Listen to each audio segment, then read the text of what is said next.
Hello guys, bersama saya lagi dalam Alright Napa Channel. Gempak sahabat semua, dua isu ataupun dua perkara yang hangat diperkatakan oleh warga maya hari ini. Yang pertamanya adalah Puan Nurul Izzah menjadi sasaran fitnah oleh geng-geng kaki fitnah dari walaun-walaunti, lebay-lebay, geng sapu bersih, sitro pro kepada pembangkang Perikatan Nasional, sahabat-sahabat semua.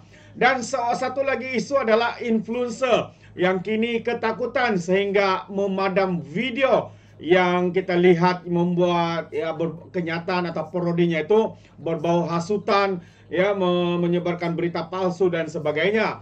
Jadi untuk yang pertama sahabat semua, saya mau kita melihat bagaimana Puan Nurul Izzah menjadi menjadi sasaran, sebenarnya menjadi sasaran fitnah daripada geng-geng kaki fitnah ini.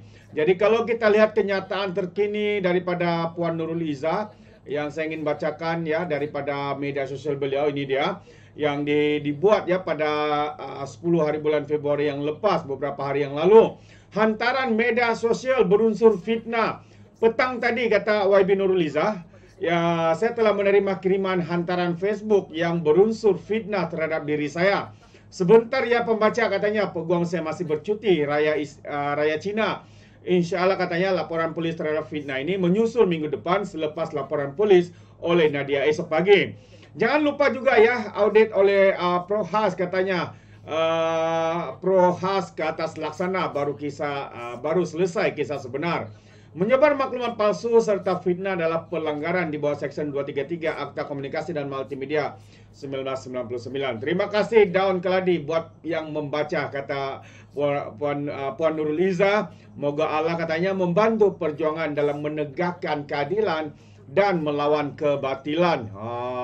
So ini antara posting sebenarnya yang dibuat oleh individu yang tidak bertanggung jawab ini, sahabat-sahabat semua. Kalau kita lihat, perlunya one stop center bagi menyelaras dengan memantau semua pelaksanaan dan penyampaian dalam kesadaran diri, keselamatan data dan maklumat. Laksana juga berperanan memberikan input kepada kerajaannya bagi penambahbaikan. Namun baru ini kerajaan telah mewujudkan pula padu pengangkalan data utama dengan perbelanjaan tinggi. Dikatakan penuh lantikan politik dan ada syarikat pengurusan data di belakangnya. Ramai mengkritik data yang ditempatkan bersekali sangat bahaya kerana terdedah kepada kebocoran. Baru ini antara posting yang dibuat oleh kaki fitnah ini. Jadi dalam kenyataan berikutnya, saya dimaklum bagaimana wang negara dibazirkan berjuta-juta dengan mewujudkan padu hal laksana sudah ada. Dengan fungsi sama malah jauh lebih baik arahan berhenti diberikan begitu saja dan mereka rasa dianiaya serta pengorbanan tidak dihargai.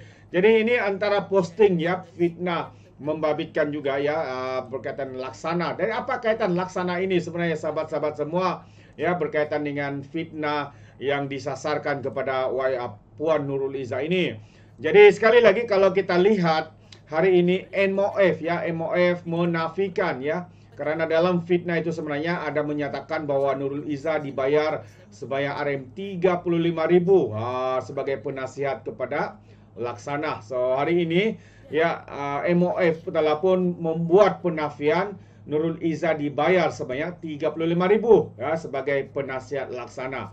Jadi antara dokumen yang ditularkan itu sebenarnya adalah satu dokumen yang palsu, sahabat-sahabat semua. Jadi saya ingin membacakan kenyataan media ini bagi kita semua sekali lagi. Ini adalah penafian daripada MOF Kementerian Kewangan, MOF itu adalah Kementerian Kewangan, menafikan dokumen yang sedang tular mendakwa bekas ahli Parlimen Permatang Pau Nurul Izzah Anwar dibayar sebagai penasihat kepada Agensi Pelaksanaan Ekonomi dan Koordinasi Strategik Nasional iaitu Laksana.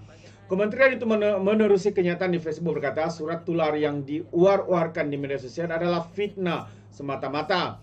Dokumen perjanjian yang diuar-uarkan ini merupakan sebuah draft tawaran yang tidak sah, kata MOF di Facebooknya hari ini.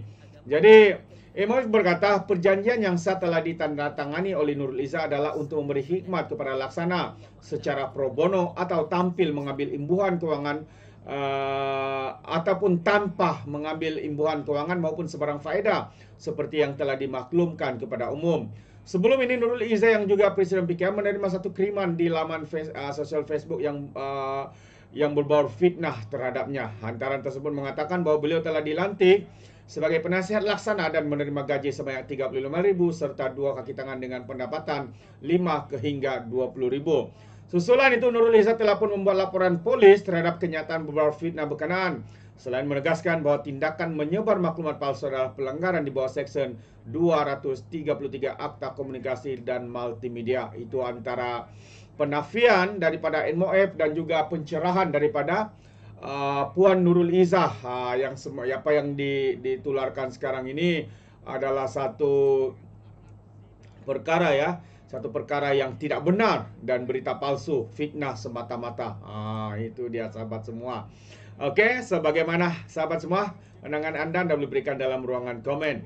Dan satu lagi info yang saya ingin kongsikan yang sedang hangat diperkatakan juga, ya, apabila Timbalan Ketua Pemuda Amanah juga telah pun membuat kenyataan media bahwa mereka akan membuat laporan polis secara besar-besaran ya terhadap seorang pempengaruh influencer daripada ya pro kepada pembangkang Perikatan Nasional.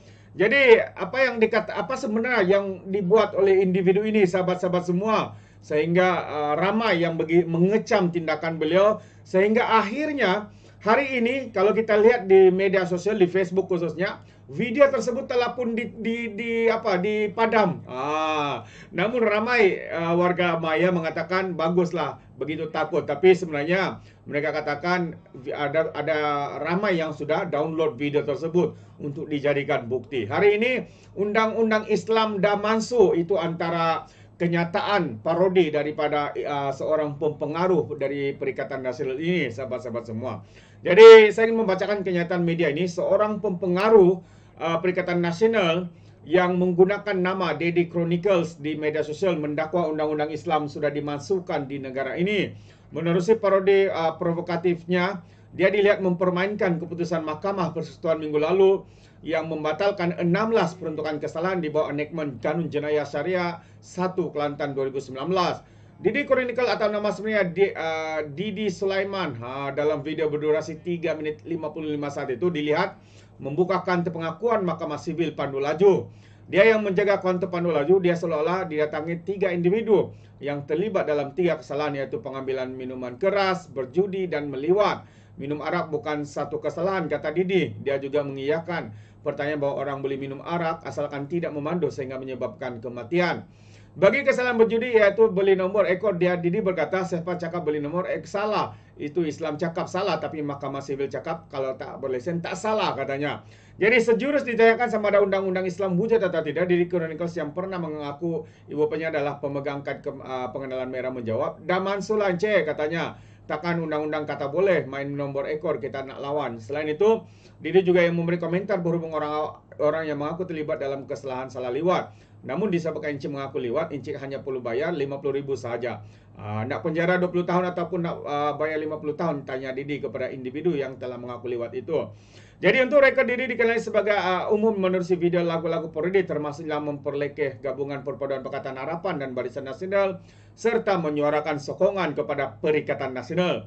Jadi susulan penyebaran video parodi itu rata-rata warga ini menyifatkan diri sudah melampau batas dan menuntut menteri berkaitan tegas bertindak. Jadi dia dilihat mempermainkan hukum syarak, memperlekehkan keputusan para hakim di Mahkamah Persekutuan serta tidak menghormati semangat rukun negara. Kenapa orang macam ini masih dibiar menyampaikan fakta yang salah pada masyarakat? Itu antara komen daripada seorang warga maya, Saiful Nasution, turut tag dia seorang menteri.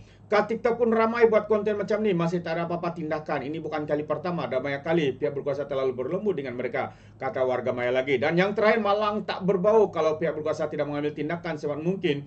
Demikian antara komentar daripada netizen.